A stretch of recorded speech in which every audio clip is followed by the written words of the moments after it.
Hey everyone, I'm gonna walk you through the steps on how to pair your ABS module to the One Control app. So to pair your ABS module to the One Control app, the first step you're gonna wanna do is pair the One Control to the unit itself. I've already done that, so we're good to go. After that step, you'll see a plus button in the upper right-hand corner. We'll press that, and you have a host of different options to add to. Obviously, we wanna do anti-lock brakes, so it's gonna tell you a little bit about it, but you'll see on the bottom, add device. So you will find this tag in your owner's manual if you need it. That's one of the ways to do it. The other way we're gonna show you right now is to pair via Bluetooth. So you're gonna press I'm ready.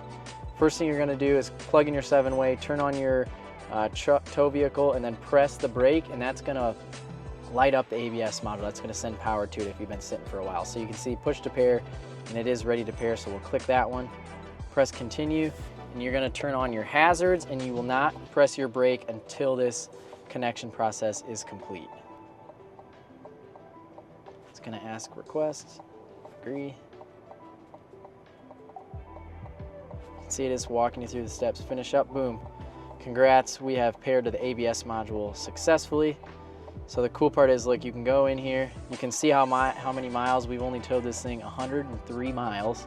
And then you can go in here and turn on True Course, which is your anti-sway, and then your dynamic brake boost, so you can turn them on or off.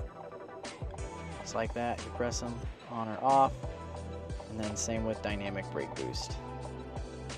Thank you for watching. Hopefully you found this information really helpful. If you have any more questions, feel free to reach out to us, and we'd be happy to help you out. Safe travels and happy camping.